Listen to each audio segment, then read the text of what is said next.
hate the Democrats, I hate the Republicans.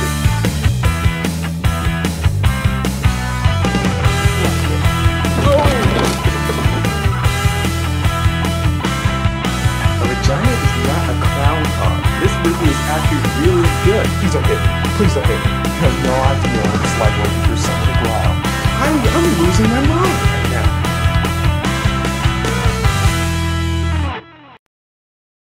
Hey everyone, Matthew Robinson, back again. Here to guys talk to you about something that I heard about last night, and I heard more about it today. It involves PETA and the KKK. Never thought you'd hear those two together.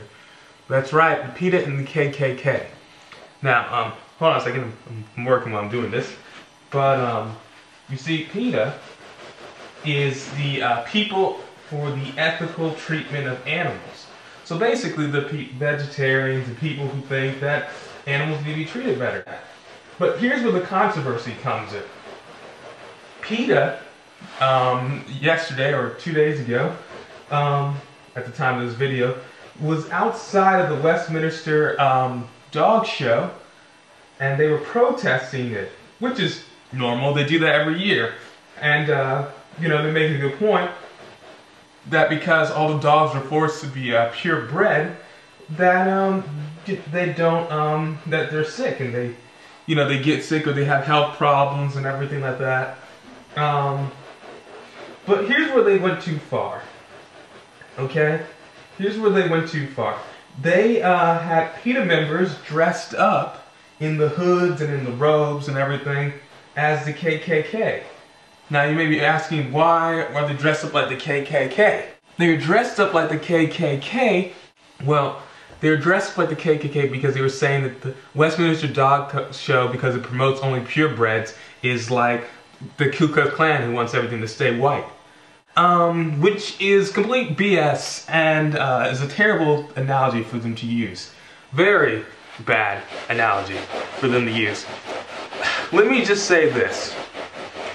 There's no way that the Westminster Dog Show is on the same level with a group of criminals who goes around with hoods and lynches people and terrorizes people because of their race. Most people who work at the Westminster Kennel Dog Club, I can't speak for everybody, but most of the people, they love dogs, they love animals, and you know, there may be some rules that need to be changed, but comparing the Westminster Dog Show to the Ku Klux Klan is insulting to me as a person of color, and I'm pretty sure it was insulting to people who aren't even of color. The head of PETA said that sure, it was an extreme analogy, but that it was appropriate to get people's attention. No, you are an idiot. And let me just say, this is why PETA doesn't get moderates like me to support them. There's one thing that they both, them and the Ku Klux Klan, have in common. Both PETA and the Ku Klux Klan are extremists who will do anything shamelessly to move their agenda.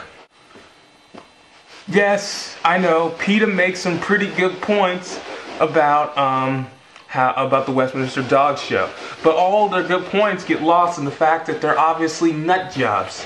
I mean, seriously, the Ku Klux Klan, are you serious? Try telling that to someone who was attacked by the Ku Klux Klan at the Westminster Dog Show is just about the same. Really? Come on, guys. Now, I love animals. I love animals. I have a dog, I have a cat, I had plenty of cats and dogs. They're like members of my family. I treat them with respect, you know? You know, and you know, want to have proof that I love animals? Here's what I'm doing right now. You see this?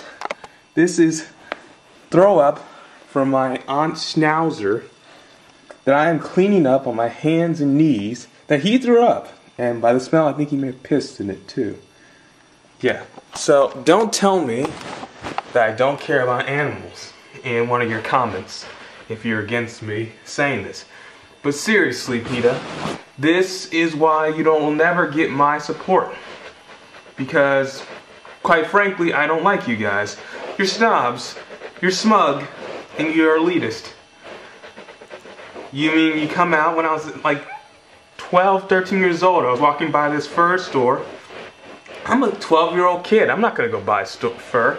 But they still show me this picture of this mangled, bloodied, skinless animal. They say, yeah, it looks good when it's on a coat, doesn't it? I'm like 12 years old, dude. I'm not buying a fur coat. I can't even afford a fur coat. Leave me alone.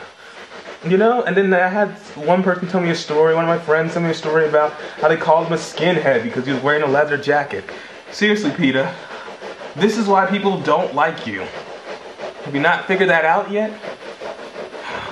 So, excuse me a second while I clean up my dog's throw up. Instead of trying to shame us, people, it's not gonna shame us, you know? If you talk to people like normal people, and like that we weren't monsters, maybe more people will listen to your message. But what do I know? I'm just a 19-year-old college student cleaning up my dog's puke. My aunt's dog's puke. Oh, and another thing, PETA, just in case you're wondering, I don't think that the Cocker Spaniels are calling the Labradors the N-word. Just a thought. So, let me say to all my subscribers and all my potential subscribers that I am not against what PETA stands for. Ethical treatment of animals. However, I am opposed to their tactics. And that KKK thing was very, very, very offensive. But maybe you don't agree. So leave comments. Talk about this. Let's discuss this. Let's figure out if this was right thing to do, if this went too far, or, whatever. Let's talk about it. In the meantime, though, I've just got to say that it's time for me to watch the movie Definitely Maybe, my recording of it, to begin my, oh my gosh, I am so alone, I hate Valentine's Day weekend extravaganza. And I am going to go eat some salami. Because not everyone can live on soybeans and nuts. Sorry, PETA. So remember to rate, comment, subscribe. I'll catch you guys next time. Until then, remember,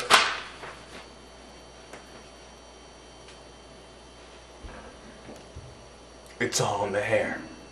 And yes, I washed my hands before I ate.